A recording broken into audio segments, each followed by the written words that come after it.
మూలిగే నక్కపై తాటిపండు పడ్డ చందాన తెలంగాణ ఆర్టీసీపై భానుడు కూడా పంజా విసురుతున్నాడు. అసలే నష్టాల్లో ఉన్న సంస్థను మరింత కష్టాల్లోకి నెట్టేస్తున్నాడు. పెరిగిపోతున్న ఉష్ణోగ్రతలతో డ్రైవర్లు విధులకు రావాలంటేనే వణికిపోతున్నారు. అదిరిపోతున్న ఎండల్లో డ్రైవింగ్ చేయడం మా వల్ల కాదంటున్నారు. దీంతో నిత్యం వందలాది బస్సులు డిపోలకే పరిమితమవుతున్నాయి.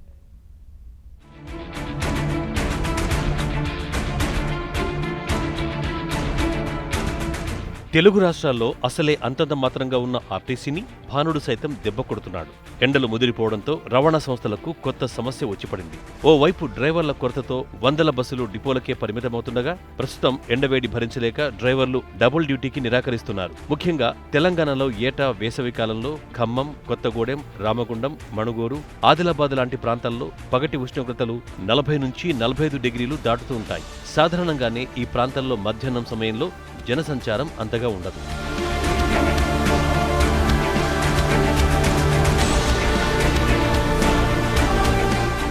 వేసవికాలం ఆరంభం నుంచే బస్సుల్లో ప్రయాణించే వారి సంఖ్య తగ్గుతూ వస్తుంటుంది. ఏప్రిల్, మేలో అయితే అత్యవసరమైతే తప్ప జనం ప్రయాణాలకు ఇష్టపడరు. కానీ ఆర్టీసీ మాత్రం సీజన్లతో సంబంధం లేకుండా ప్రయాణికుల అవసరాలను దృష్టిలో పెట్టుకుని సర్వీసులు నడిపిస్తోంది.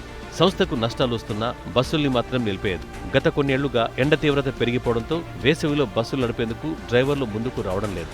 ఈ ఏడాది వేడి మరింత ఎక్కువ కావడంతో డ్రైవర్లు అందుబాటులో లేక బస్సులు డిపోలకే పరిమితమవుతున్నాయి. అర్ధంతరంగా కొన్ని ట్రిప్పులు రద్దు చేయాల్సి వస్తోంది. దీంతో ప్రయాణికులు ఇబ్బందులకు గురవుతున్నారు. వీటికి తోడు ఆర్టీసీలో 6 ఏళ్లుగా డ్రైవర్ల నియామకం లేకపోవడంతో పాటు పదవి విరమణ చేస్తున్న వారి సంఖ్య కూడా పెరిగిపోతోంది. మరికొంతమంది సిబ్బంది మృత్యువాత పడుతుండగా ఇంకొందరు అనారోగ్యంతో దీర్ఘకాలిక సెలవులు పెడుతున్నారు. ఈ కారణాలతో ప్రస్తుతం ఆర్టీసీలో 2000 మంది డ్రైవర్ల కొరత ఏర్పడింది. దీంతో ఎప్పటికప్పుడు డిపో అధికారులు అందుబాటులో ఉన్న డ్రైవర్లను బతిమిలాడి డబుల్ డ్యూటీలకు పంపుతున్నారు. తప్పనిసరి పరిస్థితుల్లో విధులకు వెళ్తున్నప్పటికీ సుదూర ప్రాంతాలకు బస్సులు నడిపే వారికి కనీస సౌకర్యాలు కూడా కల్పించడం లేదని డ్రైవర్లు వాపోతున్నారు. గతం కంటే ప్రతి సంవత్సరం కూడా ఎండలో వేడి పెరుగుతూ ఉంది. ఈ సంవత్సరం కూడా సహజంగా ఉండేదానికంటే 3-4 డిగ్రీలు ఎక్కువగా ఉంటుందనేది ప్రభుత్వ శాఖలు తెలియజేస్తున్నాయి. అయితే దురదృష్టం ఏంటంటే నిత్యం ప్రజల మధ్యలో ఉండి ఉదయం నుంచి రాత్రి వరకు డ్యూటీలు చేసే రవాణా రంగం లాంటి ఆర్టీసీలో పనిచేస్తున్న ఉద్యోగులకి అవసరమైన చర్యలు తీసుకోవడం మాత్రం సరైన పద్ధతిలో ఉండట్లేదు అనేది కనబడుతుంది. ఎందుకంటే ఒక పక్కేమో అవసరమైనంత మంది సిబ్బంది లేకపోవడం, డబుల్ డ్యూటీలు చేయడం, ఇది ఒక ఫినామినాగా మార్చేశారు. ఒక సెలవు అడిగితే కూడా డబుల్ డ్యూటీ ఎన్ని చేసేవని అడిగే పరిస్థితి ఆర్టీసీలో ఉన్నప్పుడు కంటిన్యూగా డ్యూటీ చేయడం అనేది వాళ్ళ యొక్క శరీరాన్ని లేదా వాళ్ళ మొత్తం అంతా కూడా బాడీని నాశనం చేసే పరిస్థితికి వస్తుంది. డిహైడ్రేషన్ పెరిగిపోతుంటుంది. దానికి అవసరమైన చర్యలు ఏర్పాట్లు చేయాల్సిన బాధ్యత ఆర్టీసీ యాజమాన్యం మీద ఉంది.